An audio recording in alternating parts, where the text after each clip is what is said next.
Bang, gue udah banting tulang siang malam, tapi perasaan kok dompet tipis-tipis aja ya? Emang belum rezeki? Lagi kurang hoki? Apa emang gue aja yang gak bisa ngatur duit? Well, penyebabnya banyak sih. Tapi menurut gue, kalian susah kaya itu bisa juga karena satu hal. Yaitu karena kerja terlalu keras, Pak. Anjim, lo nyepet mengajak ribut, Bang. Oke, bentar-bentar, jangan emosi dulu. Ada fakta menarik yang pengen gue kasih unjuk ke kalian. Grafik ini ngebandingin antara total jam kerja dan income tahunan penduduk dari berbagai negara. Dan kalian tahu nggak? Kalau ternyata negara-negara kaya itu malah kerjanya lebih nyantai, Pak. Nggak percaya? Oke, coba deh kita lihat data tahun 2019. Penduduk Bangladesh itu jam kerjanya paling tinggi, Pak. Tapi income-nya malah paling rendah. Sedangkan di negara maju kayak Swiss itu, mereka kerja cuma setengahnya. Tapi income-nya lebih tinggi 16 kali lipat. Lah, terus apa kabarnya nih sama segala quote motivasi, kerja-kerja-kerja yang ada di IG, Twitter, dan lain-lainnya itu, Bang? Ya, kalau di dunia maya yang ideal, aman, damai, dan sentosa itu sih, quote begitu cocok banget. Jadi caption, biar semangat buru-buru buka laptop dan kerja keras demi kejayaan korporat. Tapi menurut pengalaman gua, hal itu udah gak relevan lagi, Pak. Setelah 13 tahun kerja di korporasi, terus resign, dan switch ke bisnis, gue punya 3 alasan kenapa kerja keras doang gak bakal cukup buat bikin kalian kaya, Pak. Dan apa yang bisa kalian lakuin biar lebih sukses daripada sekedar kerja keras. Let's go.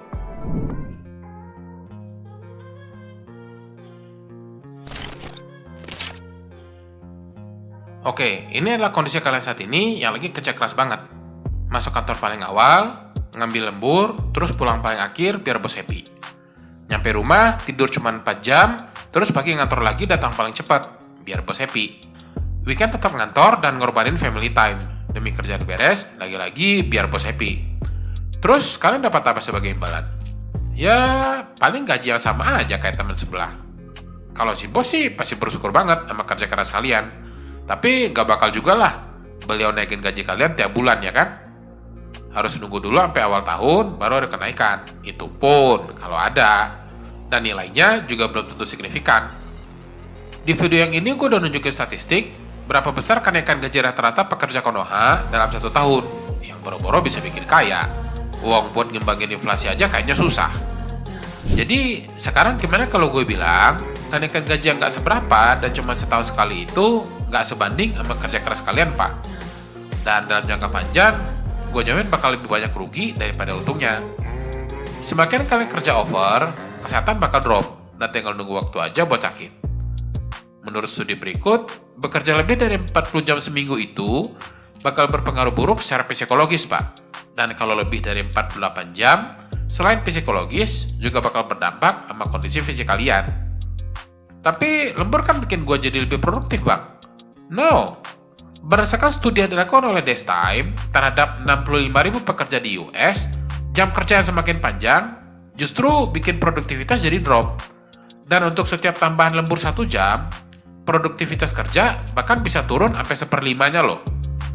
Studi serupa yang dilakukan selama 12 tahun oleh Ford juga nunjukin kalau kerja di atas 40 jam itu hanya akan ngasih benefit jangka pendek, kurang dari 4 minggu.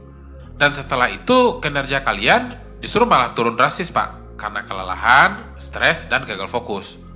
Dan kalau kita udah lelah, bakal sulit banget buat mikir jernih dan kreatif. Sedangkan 2 hal tersebut penting banget buat ngadepin segala permasalahan yang ada dalam hidup. Nah, sekarang coba bayangin, kalau kalian bisa pulang tepat waktu, no lembur, buat menikmati hidup, atau bikin plan buat start bisnis sampingan, atau belajar skill baru. Dan gua jamin ini bisa ngasih kalian financial reward yang jauh lebih besar daripada cuma sekedar begadang di kantor buat bikin bos kalian happy. Oke, gue punya tebak-tebakan. Kalian pada tahu nggak sumber daya apa yang paling berharga di muka bumi? Emas? Berlian? Minyak? Cinta? No, jawabannya adalah waktu. Buat kalian para pekerja keras, basically, kalian udah menukar waktu kalian yang super berharga itu dengan uang. Dan inilah alasan berikutnya, kenapa lembur dan kerja keras gak bakal bikin kalian kaya. Why? Pertama, waktu yang kalian punya itu terbatas banget, Pak. Dalam 1 hari, Mentok kalian cuma punya 24 jam. Itu pun kalau kalian bukan manusia dan gak butuh makan dan tidur. Jadi nggak peduli sebesar apapun bayaran kalian per jam, penghasilan kalian tetap aja terbatas. Terus yang kedua, belum tentu semua orang rela ngeluarin duit banyak buat skill kalian, Pak.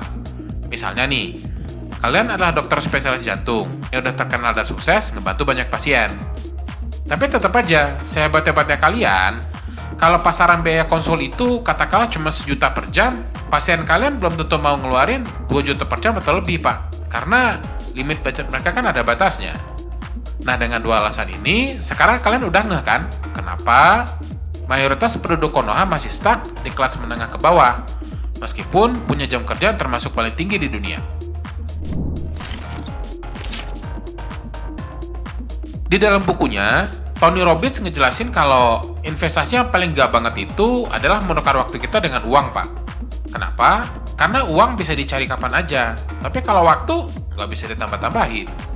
Makanya orang kaya itu nggak menukar waktu mereka dengan uang, tapi mereka menciptakan dulu sesuatu yang bernilai tinggi dan baru kemudian menukarnya dengan uang. Alasannya simpel, karena nilai dari sesuatu yang diciptakan tadi bisa dilipat gandakan dengan mudah dan gak terbatas oleh waktu yang kita punya. Contohnya kayak Steve Jobs yang bikin iPhone dan dapat cuan miliaran dolar, atau Bill Gates yang bikin Microsoft Windows yang merubah cara dunia menggunakan komputer. Atau kayak video ini yang lagi kalian pantengin sekarang, Pak, yang semoga bermanfaat dan bisa kasih value buat kalian. Jadi mulai sekarang, daripada pusing mikirin besok harus kerja keras kayak apa, mending kalian start mikirin gimana caranya bikin sesuatu yang punya value tinggi dan bisa bermanfaat buat orang banyak. Dengan begitu, kalian bukan cuma jadi karyawan biasa yang menukar waktu dengan uang lagi, tapi udah berpikir tentang sesuatu yang lebih besar. Ingat, Pak, dunia kerja itu kejam.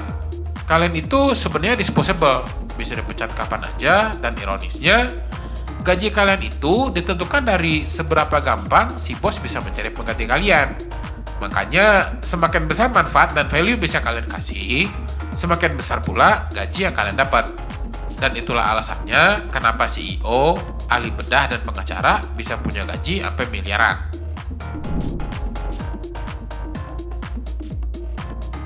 Jadi kalau bukan kerja keras, terus gue masih ngapain, Bang?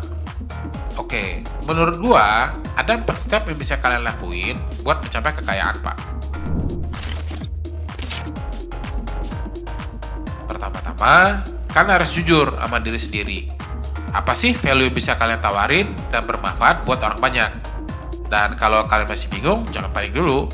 Kalian bisa ikut kursus atau kelas online buat nambah wawasan dan skill baru, biar kalian punya nilai lebih.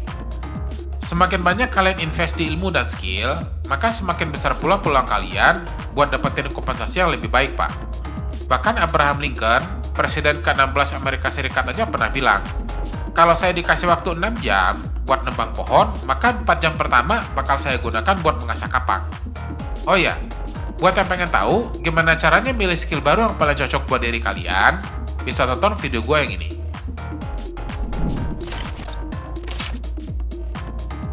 Nah, ini dia step yang bikin banyak orang merinding, yaitu mengambil risiko. Menurut gua, terutama buat kalian yang masih 30 tahun ke bawah itu punya satu kelebihan. Kalian masih muda banget dan masih banyak waktu, Pak, buat nyobain berbagai hal dan risiko baru. Misalnya, di usia 23 tahun, kalian alokasikan waktu dan duit buat belajar skill baru dan start kerja sampingan. Kayak jadi video editor misalnya. Setelah dijalanin, ternyata nggak berhasil nih. Dan sekarang kalian udah 25 tahun. Tapi karena masih muda, kalian masih punya banyak kesempatan buat ambil risiko dan nyobain hal lain. Di video yang ini, gue udah cerita tentang berbagai bisnis risiko yang pernah gue ambil. Ada yang berhasil, tapi banyak yang gagal. Dan semua kegagalan itu justru ngasih gue pengalaman dan ilmu yang bisa dipakai buat seumur hidup, Pak. Jadi buat kalian yang takut ngambil risiko, menurut gue harus berani dan jangan takut gagal. Bisnis itu beda sama sekolahan, Pak, yang kalau nggak bisa jawab pertanyaan bakal kena setrap. Dalam hidup dan bisnis, kalau gagal itu justru bagus, karena itu artinya kalian udah nyoba. Tapi kalau main aman mulu, ya bakal stuck di situ-situ aja, nggak bakal kaya dan sukses. Kalau kalian pengen dapat hasil yang maksimal, maka harus kerja cerdas, Pak, bukan kerja keras. Fokusin waktu dan tenaga kalian pada tugas-tugas yang benar-benar penting dan punya dampak besar buat kesuksesan kalian. Jangan terpaku buat ngeberesin semuanya, karena seriusan, to-do list itu nggak akan ada habis-habisnya. Yang penting, kalian bisa menyelesaikan tugas yang punya prioritas tertinggi dan dampak jangka panjang yang besar. Dua orang dengan income yang sama bisa berakhir dengan kondisi keuangan yang jauh berbeda, Pak. Kayak simulasi yang udah pernah gue bahas di video yang ini. Karena itu, penting banget buat ngerti soal finansial dan investasi. Karena investasi itu adalah kunci utama buat ngebangun kekayaan kalian. Meskipun gaji kalian saat ini udah puluhan atau ratusan juta per bulan, tapi kalian harus ingat bahwa supaya income itu tetap mengalir, maka kalian harus menukar uang tersebut dengan waktu kalian. Nah, dengan kalian belajar investasi, entah itu di saham, forex, komoditas, ataupun produk investasi lainnya, maka uang itulah yang bakal bekerja buat kalian 24 jam sehari, 7 hari dalam seminggu, dan menghasilkan yang namanya passive income. Dengan fokus menginvestasikan aktif income kalian dalam jangka panjang, maka kekayaan kalian bakal tumbuh jauh lebih cepat dibandingkan kebanyakan orang. Dan kalau kalian masih awam soal investasi, gue udah pernah bikin 3 video yang khusus ngebahas tentang cara investasi buat pemula. Kalau kalian pengen tahu lebih dalam, check them out after this video. Oke, itu dulu di video gue kali ini. Kerja keras itu emang penting, Pak. Tapi gue pengen buka mata kalian kalau itu aja gak bakal cukup buat bikin kalian kaya. Kalian juga perlu kerja cerdas dengan memaksimalkan skill dan value yang kalian punya. Dan ingat, kalian juga gak akan bisa nyampe ke tujuan itu kalau masih ngelakuin 7 kesalahan yang bikin tetap miskin. Jangan lupa buat nulis di kolom komentar. Thank you for watching. Kalian semua luar biasa, and I will see you again very soon. Take care.